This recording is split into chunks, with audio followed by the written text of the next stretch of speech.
It's a beautiful spring afternoon in Virginia, and the perfect opportunity to spend some quality time in the Poe Museum's enchanted garden with someone special.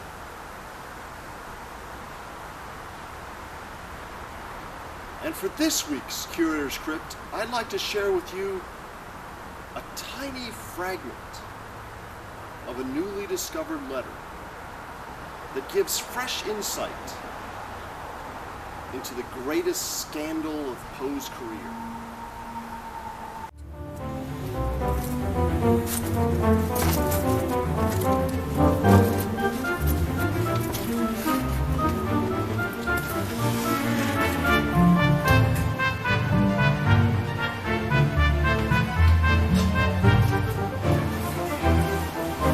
Welcome to the Poe Museum's Curator's Crypt.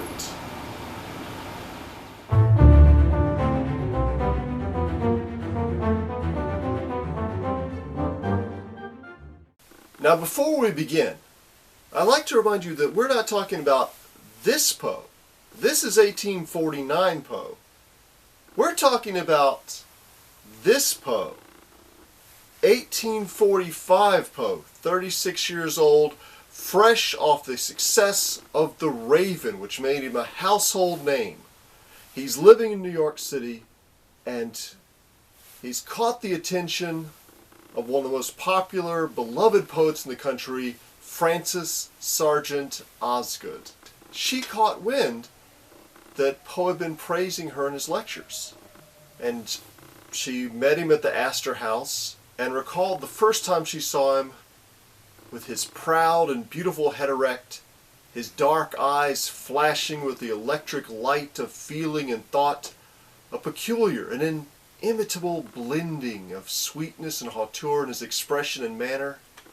He greeted me calmly, gravely, almost coldly, yet with so marked an earnestness that I could not help being deeply impressed by it. They almost immediately became friends, and not only friends with each other, but also with their spouses. Frances Osgood's husband painted a portrait of Poe. Poe's wife entertained Frances at her home. They read poetry together. But in the meantime, Poe and Frances were exchanging flirtatious love poetry. It was in the pages of the Broadway Journal where Poe was editor. One week, she would send an anonymous poem, usually using a pseudonym like Kate Carroll or Violet Vane, and then he would answer it in a later issue.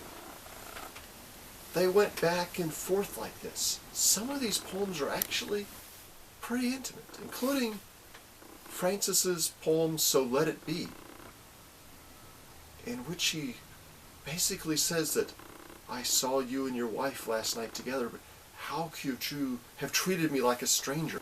So Poe answered her poem saying, we're both with other people. Can't we still be friends? I would not lord it o'er thy heart, alas, I cannot rule my own, nor would I rob one loyal thought from him who there should reign alone. We both have found a lifelong love, wherein our weary souls may rest, yet may we not, my gentle friend, be each to each the second best? A love which shall be passion-free, fondness as pure as it is sweet, a bond where all the dearest ties of brother, friend, and cousin meet. Such is a union I would frame, that thus we might be doubly blessed, with love to rule our hearts supreme, and friendship to be second best. That's when Poe received an invitation from Anne Charlotte Lynch.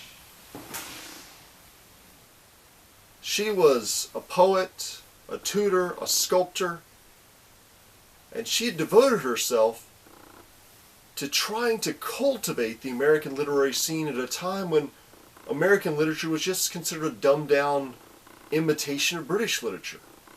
How were we going to make a stand for our own nation's literature?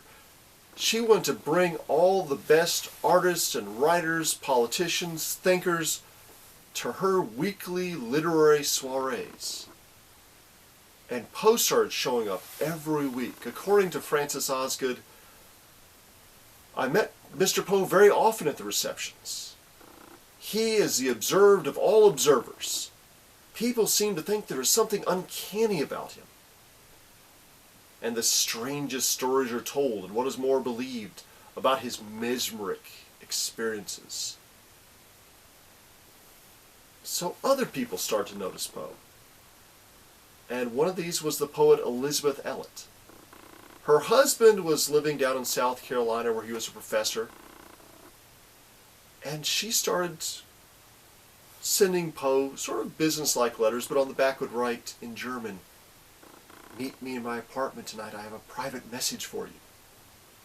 Of course, he ignored her. He found her just completely obnoxious. So she would send him another letter. "Perhaps you did not understand my last message." It's like, no, he understood. He just didn't like you.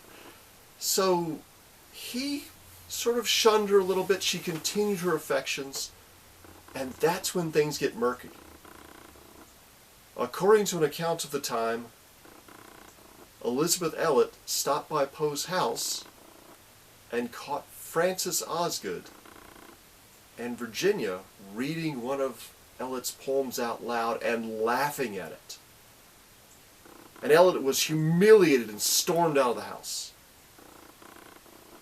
According to Elliot's versions of events, she saw a horrifying, shocking, scandalous letter from Francis Osgood to Poe lying on a table in his house, open. So of course she read it. And what it contained, she could not even tell you. The rumors were spreading that maybe Francis and Edgar had a love child together, or maybe there's something even worse. Elliot was going to leave it up to everyone's imagination, figure it out for themselves. So of course, Elliot started spreading the rumor, and Anna Lynch and her friends showed up at Poe's house and demanded that if he were a gentleman, he'd return every single letter that Francis Osgood had ever sent him. And that's when Poe said, "Well, Mrs. Elliot should worry about the things she's been sending me." So now Elliot was busted, and everybody knows that she had been sending Poe's letters too. So she was humiliated, and eventually sent her brother to Poe's house to call him a liar, to retract his statement, to admit that, no, my sister would never have sent you these love letters.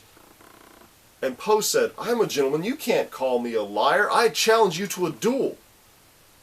But Poe didn't have a pistol, so he couldn't have a duel, so went to another friend, Thomas Dunn English, to borrow the pistol to have the duel, and those two got into a fight. According to Poe, he left English a bloody mess on the floor, and according to English, an account published after Poe was dead, English left Poe bloody on the floor, hiding underneath the couch just to get away from him. Either way, he never got the pistol, so the duel didn't take place. But Poe is no longer welcome in Anne Lynch's salons. So he sent her a letter saying that, "I'm sorry, I never would have said such a thing about the darling Mrs. Elliot if I hadn't been temporarily insane." So now everybody thought that Poe was insane, and he still wasn't allowed to go back to the parties. So then Valentine's Day came, and Poe's wife wrote her only surviving poem. We don't know how many poems she did write, but this one she wrote to Edgar saying that she wanted to escape the city and the tattling of many tongues, a direct reference to Mrs. Elliot. She just wanted to go to the country, to a little cottage where they could call their own.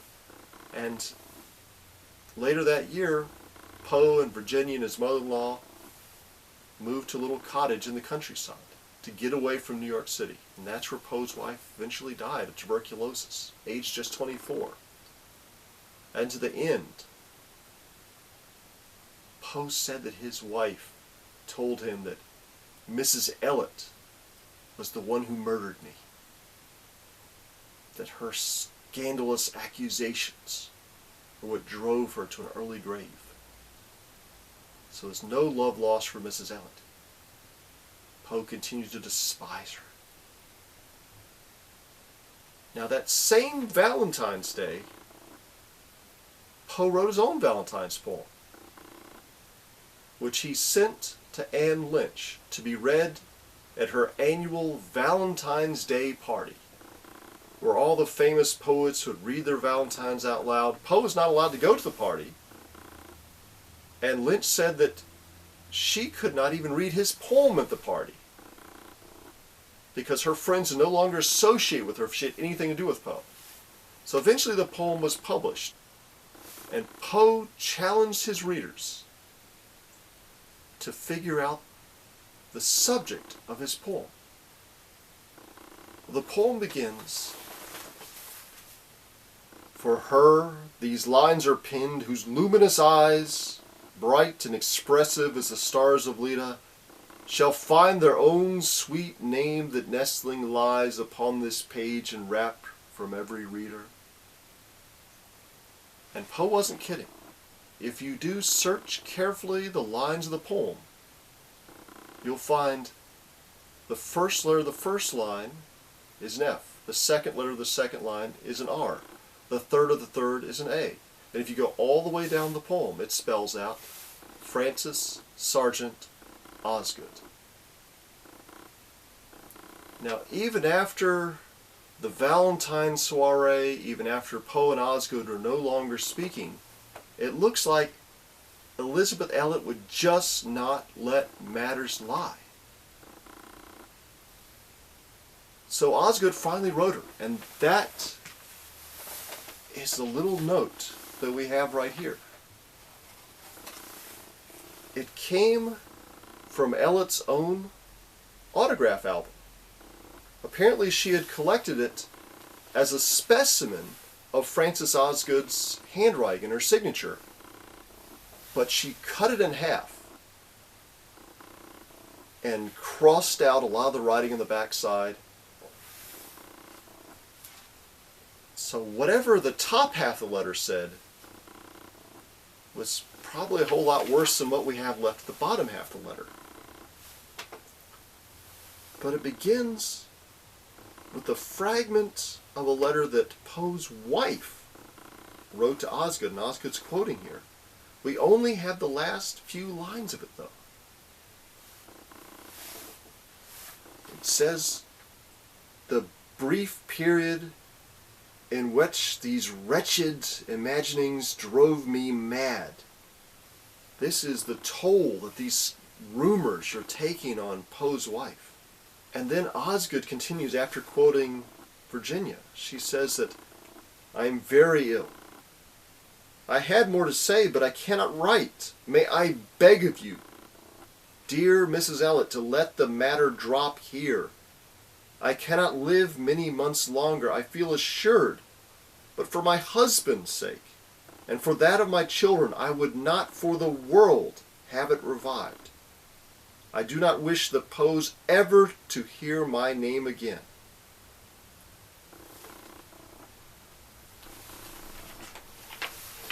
And on the other side, the letter continues with a little postscript after her signature.